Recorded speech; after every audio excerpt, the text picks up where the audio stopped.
નમસ્કાર મિત્રો, આપણે રોજબરોજની વાતચીતમાં ઉપયોગી વાક્યો શીખી રહ્યા છીએ.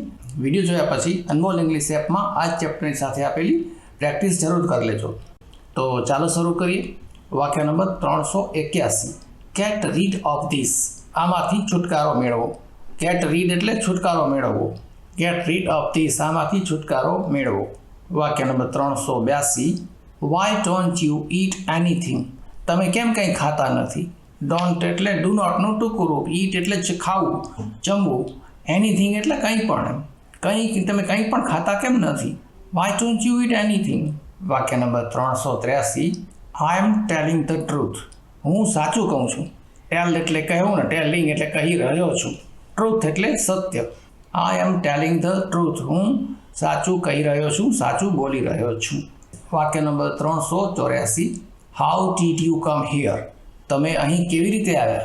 ડીડ એટલે ડુનું ભૂતકાળનું રૂપ. કમ હિયર એટલે અહીં આવ્યા. તમે અહીં કેવી રીતે આવ્યા? How did you come here.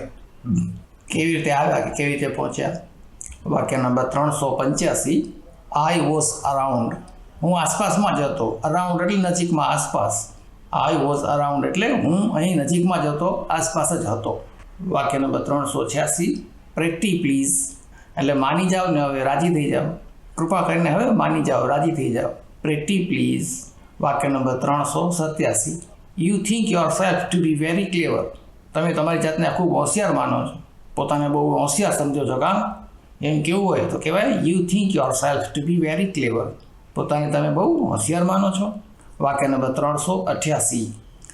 Wear you for so many days. આટલા બધા દિવસ તમે ક્યાં હતા? વેર એટલે ક્યાં. વેર એ ભૂતકાળનું રૂપ છે, ટુ બીનું ભૂતકાળનું રૂપ છે. આરને બદલે વેર એટલે ભૂતકાળમાં તમે આટલા દિવસ ક્યાં હતા. ક્યાં છો એમ નહીં, ક્યાં હતા. અને સો મેની ડેઝ એટલે આટલા બધા દિવસ. મેની એટલે ઘણા બધા, ડેઝ એટલે દિવસ. Where you for so many days. આટલા બધા દિવસ તમે ક્યાં હતા. વાક્ય નંબર 389. Where is your residence. તમારું રહેઠાણ ક્યાં છે? તમારું ઘર ક્યાં છે? રેસિડેન્સ એટલે નિવાસ સ્થાન, ઘર, રહેણાંક. વાક્ય number 390. I want to go to Delhi. હું દિલ્હી જવા ઈચ્છું છું. વોન્ટ એટલે ઈચ્છવું, ઈચ્છા હોવી. અને ગો એટલે જવું હોય તો તમને ખબર હશે.